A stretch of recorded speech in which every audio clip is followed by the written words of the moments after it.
Alrighty, I'm 365 Days of Horsemanship, day 351.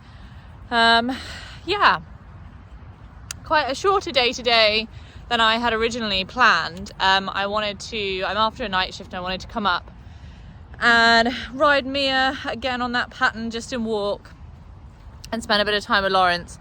But the day just passed really quickly. The nights are drawing in now as well. And yeah, I think I actually could have ridden, but I've probably been here for, I don't know, what's the time now? Well, it won't tell me. I've probably been here for like maybe half an hour, 40 minutes actually doing horsemanship, and I definitely could have jumped on and started riding in this light, but I was super tired, and I also had this kind of nagging feeling that Mia just needed a little bit of relationship time. And so I went out to go and get her, and actually she had a few really nice focus changes, but I definitely felt like I just really wanted to prioritize her enjoyment, and that was something like after I filmed my video yesterday that I was really thinking about, like this idea of, you know, everything that I'm doing is only fun if the horse wants to do it with me. And I think when we were doing that kind of figure of 8 type jumping pattern, I had some real excitement, motivation. I think she had some real excitement and motivation. It was something new, we hadn't done it before. And now I think the kind of like the sustained pressure of regular riding is kind of starting to, I think, weigh on us both a little bit. And I think it's just time for a bit of a reset, reconnect. And yeah, so that was really nice. It was quite easy for me to say, do you know what, actually, I'm just going to flow with the direction that this energy is moving in today. And, you know, I feel really tired. I don't know that I'm going to be able to bring much excitement and joy to a ride this evening. I think you're quite mentally tired, probably a little bit physically tired. Maybe let's just hang out tonight. And then tomorrow I'm traveling to London, but I don't actually have to be there until 10:30. So I'm actually thinking that I'll probably go home now. I don't think it's even 7 o'clock yet. I think I'm gonna go home, have some dinner, and just go straight to bed, get a really early night. And then, if I can get a good 9 or 10 hours of sleep, then I can come up really early tomorrow, like maybe 6 or half 6 in the morning, and ride then, which I think, you know, I wasn't initially planning to do that. So ultimately I'll ride the same amount of times anyway. And I think it's just really nice to have had this kind of little session in the middle. It definitely got me thinking as well, like, you know, being aware of the light and the limitations of the light. And I'm definitely keen and up for riding in the dark. It's something I've done before, quite a long time ago, but it's definitely not something that I'm averse to doing. But it was an interesting kind of moment to reflect on the changing of the seasons and just kind of think, like, actually, do you know what? There's also a level of acceptance that needs to happen of the fact that it is coming into winter now, and just perhaps reorganizing or reorientating my goals, because there are going to be some times I'm going to come up and it's going to be pitch dark from the moment that I get here. You know, there's not going to be a window where it's light for me quite a few days, and then the question is, what do I do with those days? And actually spending that time with Mia this evening really got me thinking about how early we still are in our freedom-based training journey in terms of like technical skills, and actually training her to be more curious. Like, I use a lot of the psychology and the understanding and the lessons that I've learned from freedom-based training to have better timing in the everyday tasks that I'm doing with Mia. But in terms of actually following, you know, Elsa's foundation course, we are not very far along, and actually thinking about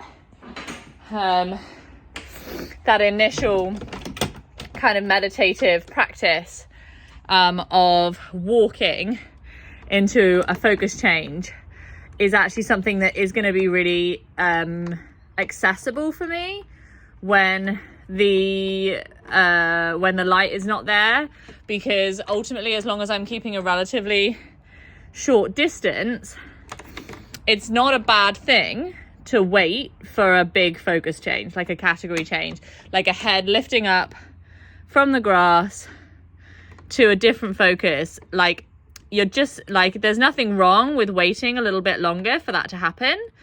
It's just going to mean that it needs a little bit of extra patience and a little bit of extra time moving around in supportive leadership. So that was a really nice realization to come to, that actually, you know, maybe winter is the time for both of them, you know, to really work on that. Like with Lawrence, you know, once the rug goes on, I'm not necessarily always going to want to take the rug off. And I think it'll be a good opportunity to play with the touching distance. But at the moment when it's light, I'm using very small focus changes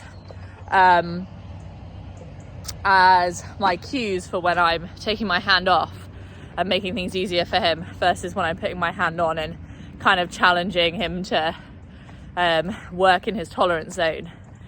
And so I think there's not necessarily a bad thing for the long-term picture and for where we're going to be in the spring to actually dedicate some time this winter to the real basics, and kind of just saying, you know what, actually those hours spent just really reinforcing and making clear the idea that actually when things are less comfortable, when we're in supportive leadership, actually that's the time to start getting curious.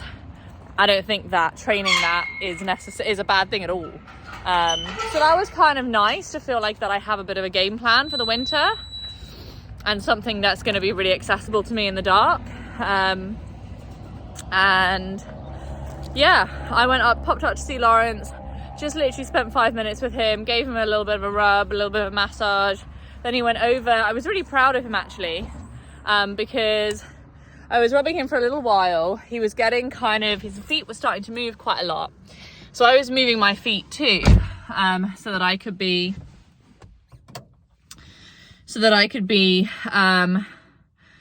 you know, also in supportive leadership, while he's moving around. And I was starting to feel like things were getting a little bit overwhelming for him, and he was starting to feel like agitated, concerned, or that there wasn't enough scratches or massages, or that it wasn't in the right place, or that he wasn't comfortable. And so I went down to hands and knees, because I found that working on my hands and knees, practicing my work with him, his feet and my feet kind of totally matching, because I'm finding that quite an interesting journey in terms of like learning how he moves. Once I'm down on all fours, he can't push on me in the same way, and he doesn't seem to ask me for scratches when I'm down there. I think it's almost like this understanding that I'm too small to help him when I'm down there. And so I got down there to kind of negate the conversation from continuing about the scratching and the massaging. And I could see him thinking about what he was going to do. And then the next choice he made was to go and find another member of the herd and ask them for mutual grooming. And actually, I think I didn't really appreciate it as much as I'm appreciating it now. I was appreciative. I stood, you know, I was really happy to see him doing that. But I think now, it's looking back on it, I'm like, oh my God, that was actually really powerful for him, that he had a problem. He thought about the problem, and then he sought out another member of the herd in a really gentle way and asked for help with that problem. And even after they kind of like went off together, he came back over to see me. I gave him a little rub on his head, and then he walked off with his friend. And so that's where I left it.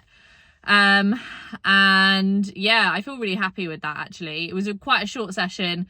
Like I say, I do feel really tired. I definitely feel like I need to just go home and catch up on some sleep.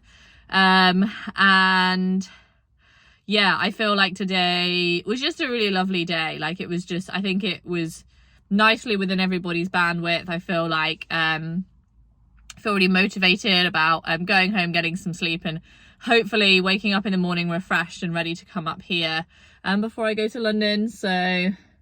So yeah, really nice, and really nice to have some positive perspective on the season change, because I think this feeling of winter coming in and the darkness, I think particularly, can feel quite anxiety provoking for those of us with horses. And yeah, it's sort of really nice to feel like I've got a little bit of a plan, and like I've got enough like in my personal bank account to myself that I can say, well, you know, actually to do those sessions is really valuable. It's absolutely not a waste of time to feel like I'm going back to those basics and really reinforcing the idea that actually we're looking for category changes from that walking practice. I think it's going to work really nicely. So yeah, really excited to feel like I've got that to look forward to as well.